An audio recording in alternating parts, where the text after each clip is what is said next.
Hi BookTube, here I am today with 25 bookish facts about me. First fact is I could read before I started school at the age of 4. I remember sitting on the carpet with the class, and every day the teacher would go through flashcards with A's for apple and those sorts of things, feeling really bored, and I'd sit at the back of the room and suck my thumb thinking, this is school, I've done it. The second fact is the first sentence I ever read was independent television for schools and colleges. I remember this because in the days when I grew up as a small child, there was no real daytime TV because this is the 1970s.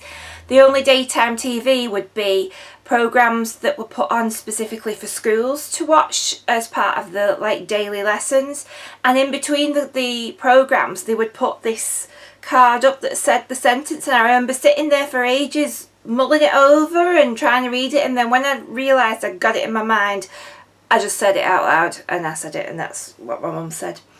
As a child, my favourite books were the Ladybird editions of fairy stories, and in particular I loved The Princess and the Pea, The Enormous Turnip, The Elves and the Shoemaker and Snow White.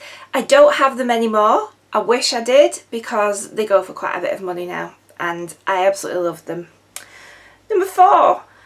I read Interview with a Vampire on my wedding night. That was to husband number 1, not the present Mr. Swirly Girly, as that previous husband is now an ex.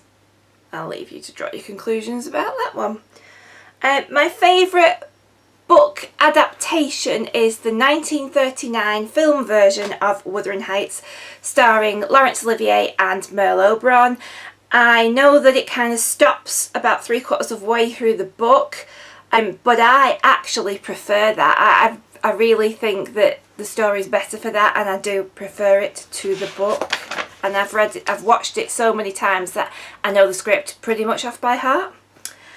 Number 6, when I go into a bookshop, I tidy up. I can't help it. If I'm in Waterstones or somewhere and they've got books in stacks on tables and somebody's not put the book back in the right place, or the stack's kind of like a little bit wonky, I tidy it up.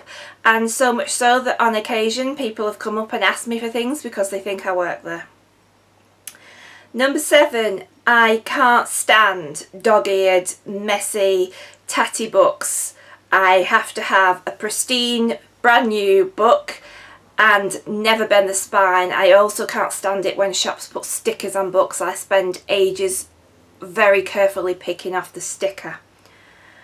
Fact number 8, my favourite book as a child, well there's 2 actually, are these really old editions of Piccolo classics. This one is called Snowed Up by Rosalie K. Fry. You can see how yellow it is, and this is from 1973, and I read this book over and over, and it's about some children who get snowed up in Wales in a little cottage and survive.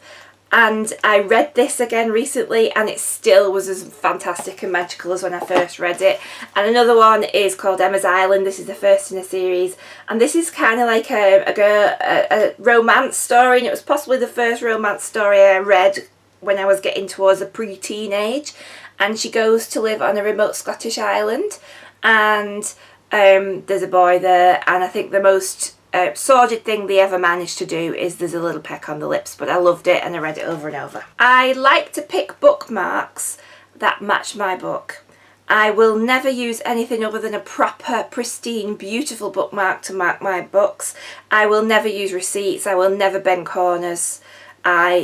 It has to be a proper, beautiful bookmark, and I collect beautiful bookmarks. Number 10, when my children were smaller, I used to write them stories and illustrate them, and I did actually write a series of fairy stories based around a fairy called Dozy Daisy, whose best friend was Gorgeous Gladys, who used to go and chat with another fairy called the Fairy of the Parsnips, and my children used to really enjoy them, and I really enjoyed writing them. Fact number 11, my favourite book of all time is Jane Eyre. Number 12, as a child I read constantly, but I had a huge reading slump from the ages of about 18 to 27, and this kind of coincided with studying an English A-level, and the constant picking apart texts and analysis and critique of them sort of took the joy out of reading for me. And from then on it was all studying, getting married, having children, working, and so reading kind of went out the window for a few years. I'm reading Harry Potter for the first time and I'm a Ravenclaw. Fact 14. I've read all 3 of the 50 Shades of Grey books. They were absolutely crap, but I wish I'd written them. Number 15.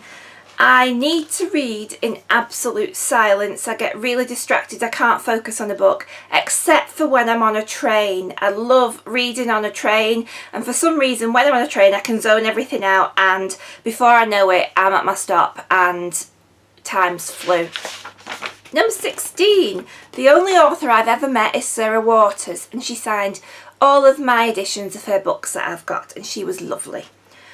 Number 17. I am not a rereader, although I would like to be, but I always feel that there's something new to read, and it's almost like, will I be wasting reading time if I reread a book? And I know that that's a stupid way of looking at things. Why not go and revisit old friends? So I am trying to get into the habit of rereading, and I've done that recently with Jane Eyre, and it was as great the second time, if not better, than when I'd first read it. Number 18. I am compulsive about recording all the books that I read and the rating and my thoughts on them, and I do that via my Goodreads page, and also I have a spreadsheet, and I love seeing how my pie charts and my bar graphs and everything stack up, and yeah, I'm a bit sad. Number 19. I love reading books about books, books about bookshops, books about books, books about people's experiences of reading, anything. Books about books. 20. I've got a Kindle, and although it's great for reading on holiday, because previously when I go on holiday I would have about 3 items of clothing and a suitcase full of books because of the weight allowance, it means now I can take thousands of books with me and do my whimsical reading while on holiday. I do actually prefer reading physical books, and I love the progression through a book. I love putting the bookmark in, I love looking at the cover, I love the smell of the book, so I will never ever go to e-reading full time. It will always be, the physical book is number 1 for me. 21. I don't think I'll ever join a book club. That's because I'm very much a whim reader, a mood reader, so if there's a book that's prescribed that I need to read, chances are I won't be in the mood for it, and so it will be really difficult and feel like a chore for me to read. I do like to just come in, browse my shelves when I finished a book and just go, this is what I feel like, this is what I'm in the mood for. 22. I suffer terribly from book hangovers. If I've loved a book, I can have such a bad book hangover that it can send me into quite a prolonged reading slump that I really struggle to actually get back into reading again because I'm still hung up on the one I'd read before. 23. My favourite smell is the smell of books, bookshops, libraries, and if they could bottle it and sell it, I would buy it. 24. I will always try to read the book before the film or the TV adaptation, and consequently my Sky Plus menu is quite clogged up with series and films that I've yet to watch, but I can't watch because I've not read the book yet. And 25. The best things that anyone can ever buy me is either a book or a book token, but nobody ever does because they think I've got too many books already. But as we all know, you can never have too many books. And that's my 25 bookish facts. See you soon!